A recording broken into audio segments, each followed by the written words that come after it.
शांती. आज आहे 1 ऑगस्ट 2026ची मुरली.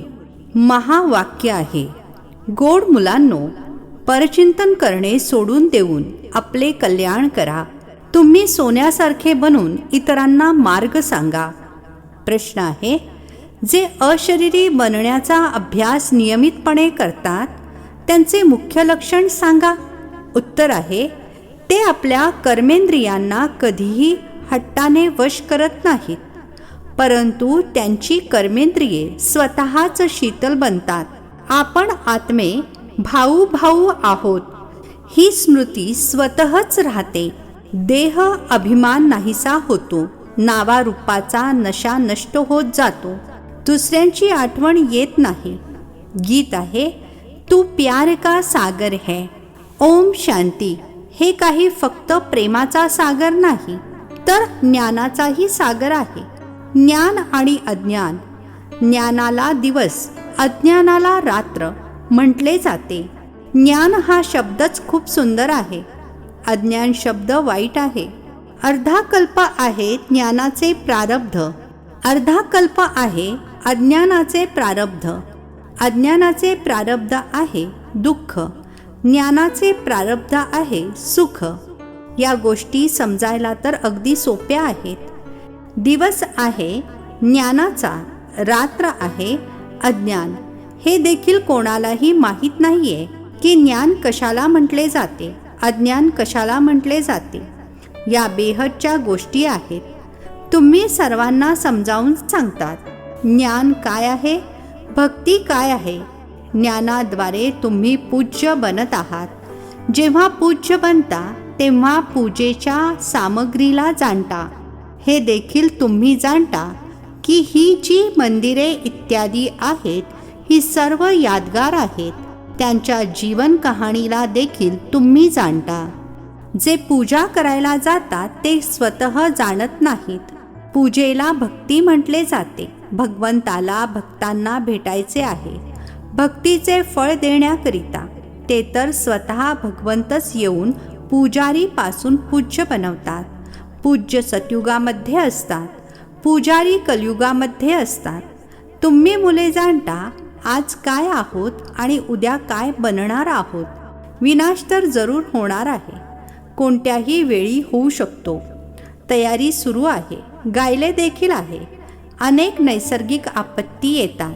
हे तर स्पष्टपणे नमूद केले पाहिजे की गृहयुद्ध आणि नैसर्गिक आपत्ती त्यांना काही ईश्वरीय आपत्ती म्हणता येणार नाही. ही तर ड्रामाची नोंद आहे, ज्यामध्ये सर्व प्रकारच्या नैसर्गिक आपत्ती येणार आहेत. त्या विनाश कार्यामध्ये देखील मदत करतील. मुसळधार पाऊस पडेल, अन्न पाण्याविना मृत्यू होतील, भूकंप इत्यादी सर्व काही होणार आहे. यांच्याद्वारेच विनाश होणार आहे. मुले जाणतात हे तर जरूर व्हायचेच आहे, अन्यथा सतयुगामध्ये इतकी कमी माणसे कशी असतील. निश्चितपणे एकत्र विनाश होईल. मुले चांगल्या रीतीने जाणतात हे सर्व कपडे धुतले जातील, अर्थात आत्म्यांना स्वच्छ केले जाईल. ही बेहदची खूप मोठी मशिनरी आहे.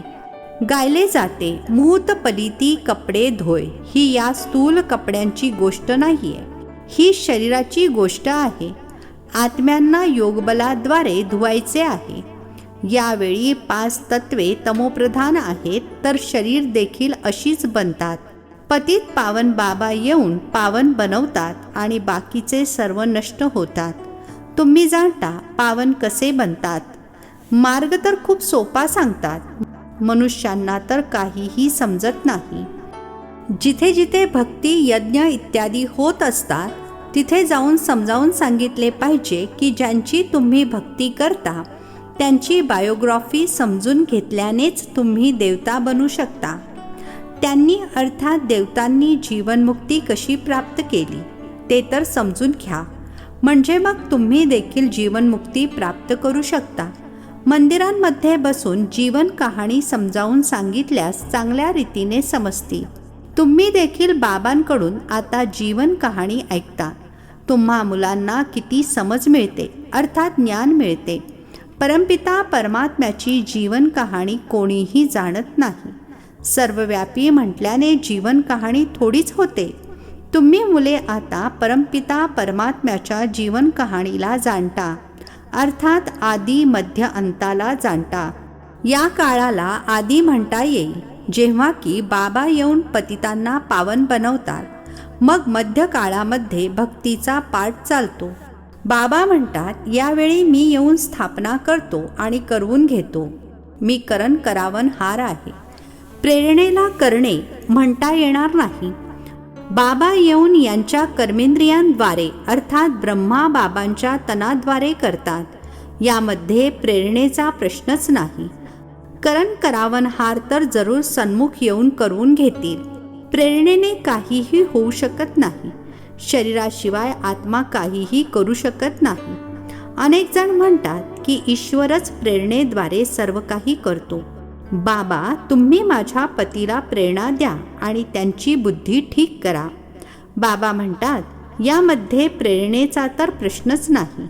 मग शिवजयंती का साजरी केली जाते? प्रेरणेद्वारे जर काम होणार असेल तर मग येतीलच कशासाठी?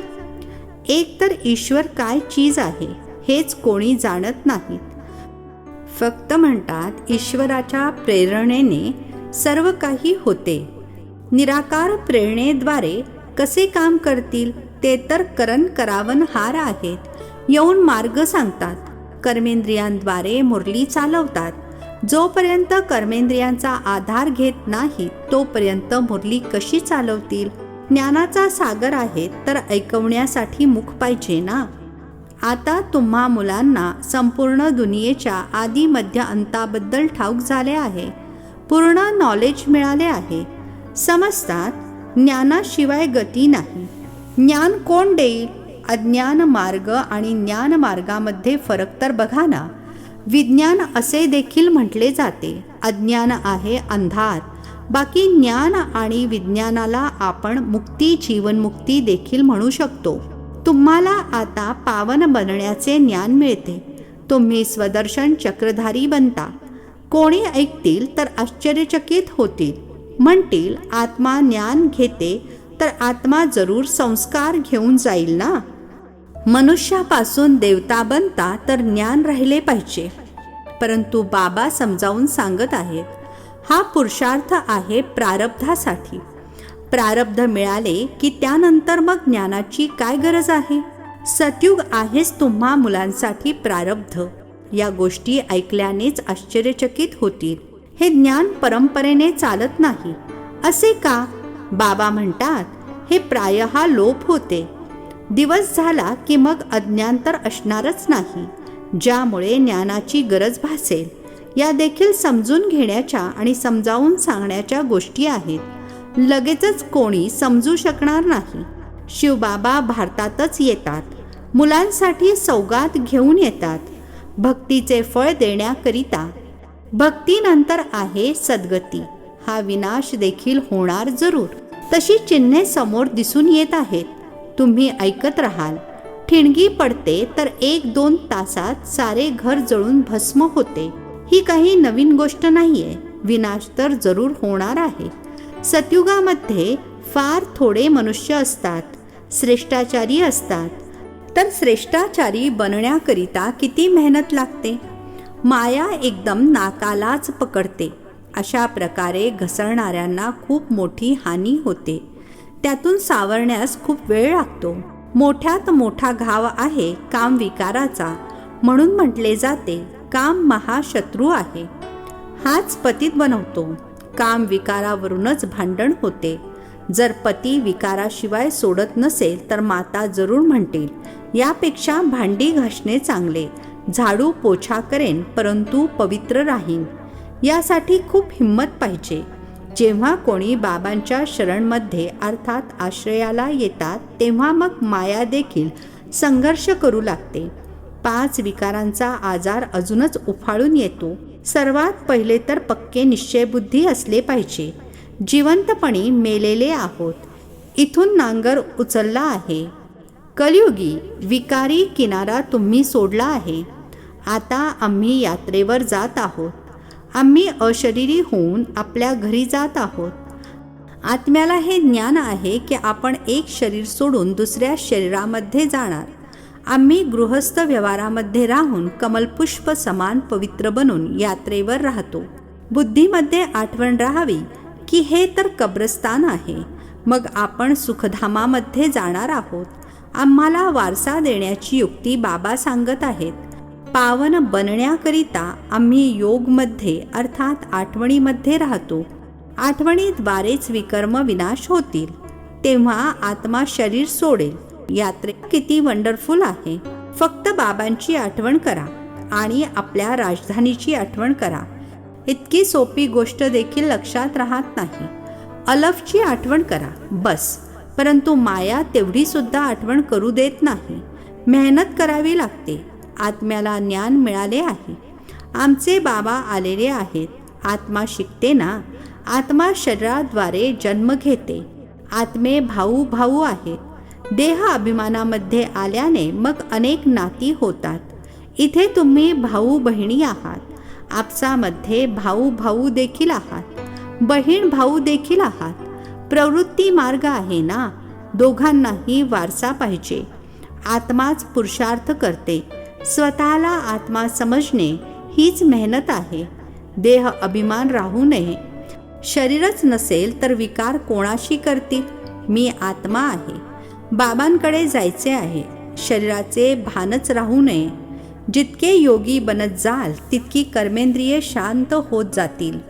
देह अभिमानामध्ये आल्याने कर्मेंद्रिये चंचल होतात. आत्मा जाणते आपल्याला प्राप्ती होत आहे. शरीरापासून वेगळे होत जाल तर कर्मेंद्रिये शांत होत जातील. संन्यासी लोक औषधे खाऊन कर्मेंद्रियांना शांत करतात. तो तर हठयोग झाला ना. तुम्हाला तर योगचा वापर करायचा आहे. कर्मेंद्रियांना तुम्ही योग बलाने वश करू शकत नाही काय? जितके आत्म अभिमानी होत जाल तर कर्मेंद्रिये शांत होत जातील. खूप मेहनत करावी लागते. प्राप्ती तर खूप श्रेष्ठ आहे ना. बाबा म्हणतात योग बलाने तुम्ही विश्वाचे मालक बनता. कर्मेंद्रियांवर विजय प्राप्त करता. म्हणून भारताचा योग नामी ग्रामी आहे. तुम्ही मनुष्यापासून देवता, पतितापासून पावन बनता. प्रजा देखील स्वर्गवासी तर आहे ना. योग बलाने तुम्ही स्वर्गवासी बनता. बाहुबळाने बनू शकत नाही. जास्त काही मेहनत नाहीये. यासाठी कुमारींना तर मेहनतीची गरजच नाही. त्या फ्री आहेत अर्थात मुक्त आहेत. विकारामध्ये गेली तर मोठी पंचायत होते. कुमारी राहणे चांगले आहे. नाही तर मग अधर कुमारी नाव पडते. युगल देखील बनण्याची गरज काय? यामध्ये देखील नावारूपाचा नशा चढतो. हा देखील मूर्खपणा आहे. युगल अर्थात विवाहित बनल्यानंतर मग पवित्र राहण्यासाठी खूप चांगली हिंमत पाहिजे. ज्ञानाची पूर्ण पराकाष्ठा पाहिजे. असे पुष्कळ आहेत जे हिंमत करतात, परंतु आगीची झळ आली तर मग खेळ संपला. म्हणून बाबा सांगतात कुमारी तरीही चांगली आहे. अधर कुमारी बनण्याचा विचार तरी का केला पाहिजे? कुमारींचे नाव प्रसिद्ध आहे. बाल ब्रह्मचारी आहेत. बाल ब्रह्मचारी राहणे चांगले आहे. ताकद असते. दुसऱ्या कोणाचीही आठवण येणार नाही. बाकी हिंमत असेल तर करून दाखवा, परंतु मेहनत आहे.